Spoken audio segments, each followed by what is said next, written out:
What if wealth didn't have to come from pushing harder, but actually doing less? This might sound like a minimalist video, but it's not. It's a video on how to use feminine energy as a way to maximize your wealth potential, to build wealth, attract more abundance, and just make the process of generating money easier. There's a different kind of power when it comes to feminine energy, right? There's like this magnetic, intuitive, embodied type of pull. It's really an energy of trust, knowing, being in flow.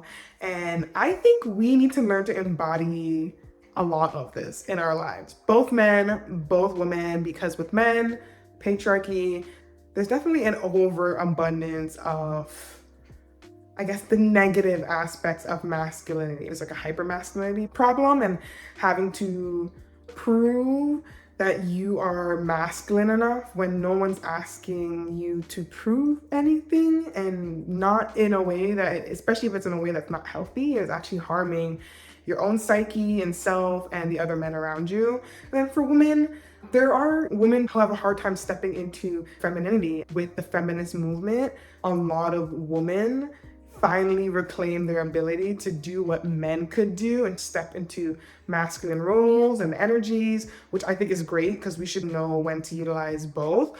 But for women, there's circumstances where we have a challenging time balancing both energies, especially when it comes to relationships. This is also why I'm going to go into a quick disclaimer before we really dive into the different feminine traits, because just like with masculine energy, this has nothing to do with gender or sex. So when I say masculine, when I say feminine, feminine really is just in the way that we describe a softer, more nurturing energy. We tend to see that with women, right? Over, the patterns that we see with men, biological women, is that women tend to be more the nurturers because they care for the child, they rear the child, and then men tend to be the ones that are out there, hunter-gatherer lifestyle. The men are out there hunting, providing for the community, etc. So I think we've taken that and we've plunked it into masculine, feminine.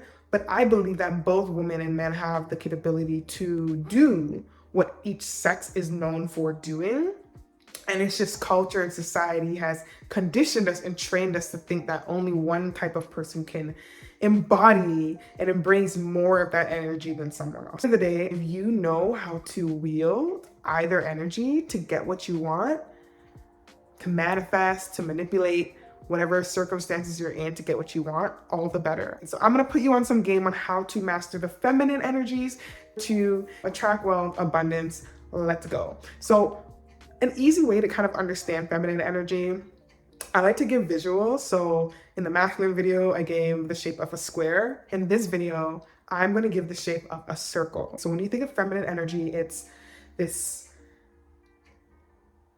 soft, never-ending, no beginning, no end. It just kind of spirals, which is interesting because in spiritual texts, the feminine is seen as the creative expression. There's no real structure to it. It's just open. So when you think of feminine energy, I love to think of Mother Gaia, Earth, filling the space. Like that's the feminine energy. It's like everything makes us us. We are replicas of the creator and we are made in its image. And even if we think about women, the idea of giving birth, right, is creation.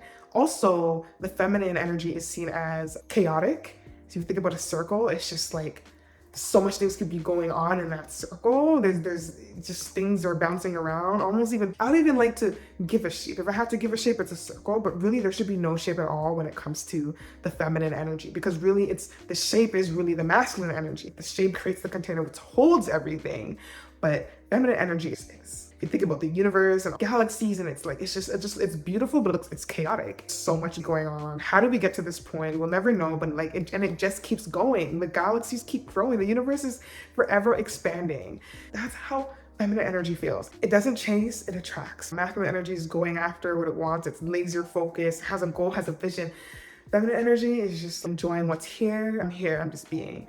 That is why I love feminine energy, because it is so peaceful. It's not about finding solutions. It's about enjoyment, pleasure, being in flow. Nobody, man or woman, wants to deny themselves pleasure. So the first example of feminine energy or trait is receptivity. So that idea of receiving. When we're thinking about feminine energy, we're not focused on the to-do list. We're focused on, okay, what do I get from actually doing this? What do we get to receive? What are the fruits? When we talk about the fruits of the labor, masculine energy is the labor, feminine, the fruits. What am I receiving in this? I'm not here to prove anything. I'm just here to collect and to receive. When it comes to money, the receiving piece is being open to the possibilities that money can bring. You know, when people gift us, especially any kind of monetary gift, sometimes there's like a guilt. Not for everyone. There are a lot of women who are like, yes, give me money. But, we see how hard it takes someone to make that money. Sometimes we go out there, we work our 9 to 5, we work really hard. And some people have a hard time treating themselves because they feel like they should be more responsible with their money. They should be putting it in a savings. They should be, safeguarding it, that protection piece. They should be safeguarding it for a difficult time. And that's true. That definitely should be done. We want to be mindful of that and being financially responsible. But sometimes it's okay to treat ourselves, to indulge once in a while. So be open to receiving. I know as a woman, sometimes it's hard because the hyper independence that I have, it's like I have to work very hard to just treat myself. And it's nice to realize I can ask people for help too. Okay, so the second trait is pleasure. So wealth that feels good. It doesn't have to feel boring, it doesn't have to feel dry, it doesn't have to feel sacrificial. When we think about budgeting, right, we don't think that budgeting can be fun. And even though the act of budgeting could be a masculine trait, I think, there are ways to spend your money in a way that's aligned with your values. When you do decide to spend with the money, what are you spending it on? Are you restricting yourself, putting more in a savings than you need to? Staying home instead of going out there and like having some rich life experiences, meeting new people and exposing yourself to new cultures and places. Pleasure is just as important. Set aside part of your budget for fun spending. Not just the spending in terms of like your essentials, but like what happens when you paid off all your essentials and you have like an extra $1,000 left over? What are you doing with that? Have some fun with that, right? The feminine strives to seek beauty around them. Beauty and joy and sensation. It's the feeling. It's a feel-good energy. It's not about doing, it's about being. So how can you feel good about the money you have? Even for me, there are feel-good practices that have a mix of some masculine energies tied to it, like investing. I feel so good when I'm investing and I see my money working for itself because that's an act of receiving. Through receiving all that extra money, that compound interest working for me, I'm able to use that to buy back my time at a later time, right? That feels amazing to me. But also it's just spending my money in ways like traveling, eating good food, luxury. When I think of feeling good and money, like luxury always comes to mind, right? It's like indulging yourself into the things that like you don't really need but you want. Then we have trust and surrender. Feminine energy is not worrying. It's not worrying. There's no doubt. There's no like having to like micromanage. It's just like, listen, this is how it's gonna go, and I trust that this is how it's gonna go. I'm gonna set a plan, and like I'm gonna know that this plan is gonna ride out. Timelines can change. I'm not obsessed with the timeline. I'm not obsessed with the specific number and the income. I'm not obsessed with having to fix any delayed manifestation. It's knowing that in your timing, things will come. Money is always available, showing up in serendipitous ways if you allow it to. Trusting that you are held. But I find so many times in my life when I quit my job or I don't feel happy at a job and I'm like, I don't know what my next step is, but like I just know I can't be here. This is not serving my energy. And I just quit, and like it works out in some weird way. It's like spirit, the universe is like, okay, Morgan doesn't want to make money this way. We're gonna find other ways to hold her and make sure she makes money. And naturally, you would subconsciously do it too, because you've made a commitment to yourself that this is how I want to make money moving forward. And so you find ways to make money doing that moving forward, or in some other form or capacity that feels good to you. There's always an abundance of opportunities, and to let go of the obsession of like your outcome and your version of what you want. That takes real feminine energy skills, and it's something that I'm actually really still learning in my life because I'm someone that tends to be very controlling of my outcomes. A lot of that is unfair. Lacking trust in the universe to hold me. And that's something I really had to work on the past few years. And I've gotten so much better at it. And every day I love challenging myself to better my relationship with spirit and that inner trust. Then we have intuition. So intuition, the embodied financial decisions, they're not the logical decisions where it's like, okay, I read a book and this is the strategy that I'm gonna implement and apply. It's more like, you know what? This is just how I feel I should go about it. There's no logic or reason. It's just, this is what my body is telling me. You may not have all the facts, but you need to make a decision. And in those moments where you don't have all the facts, but you need to make a very important decision, the next best place to look is your body, your spirit, your soul, the subtle whispers of, yes, this feels like a good idea. No. What is your body saying to you? What is your spirit saying to you? Meditating, being still, and finding those moments for those answers to come through. Even when it comes to money, looking for intuitive signals, right? When it comes to investing, spending, or collaborating, there are signs to look out for, but we can't do that if we're not moving slowly. Because if you look at masculine energy, it's quick moving, but with feminine energy, it's very slow. It's intentional. You know, I don't want to say slow as if like, because it can be fast when you think about creation.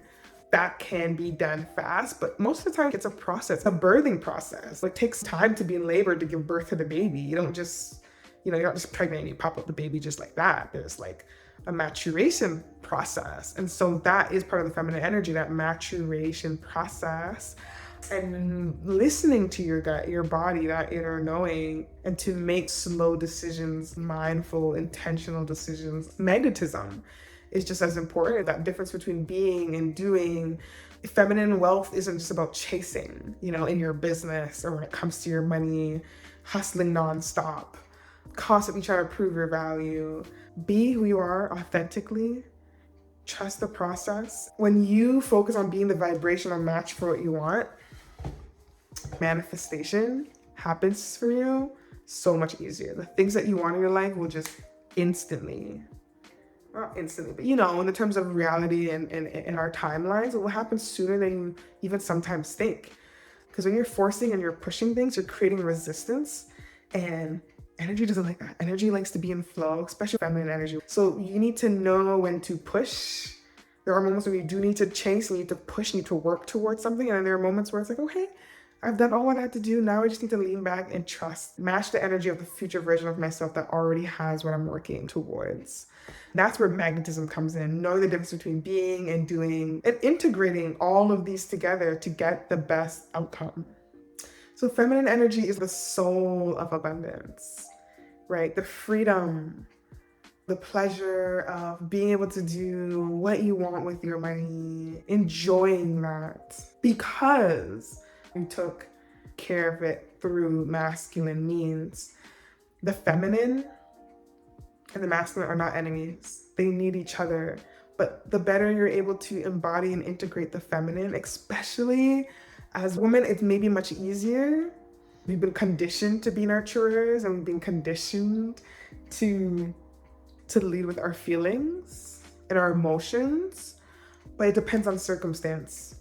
Because for me, life events, I think at a very young age, forced me to become more masculine, to be more protective, to be more hyper independent.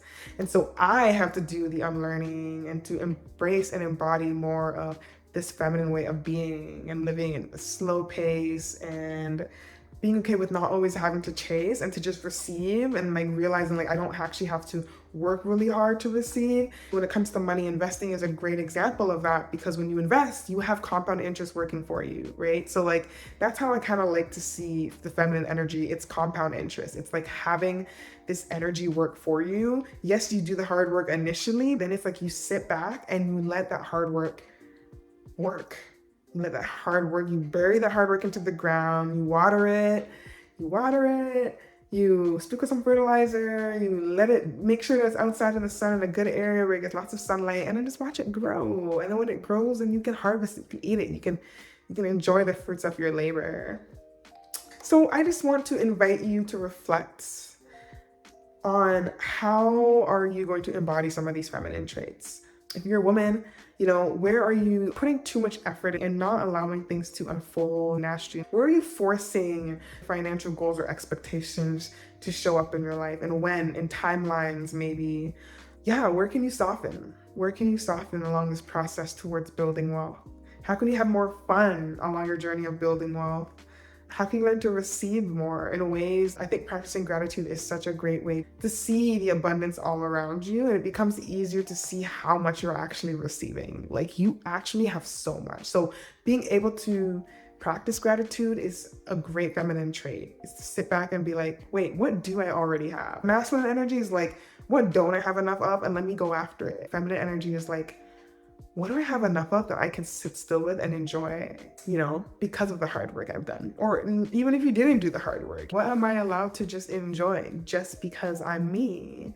And the creator created me and all my glory and all my beauty, and I get to enjoy myself just as much as the beauty around me.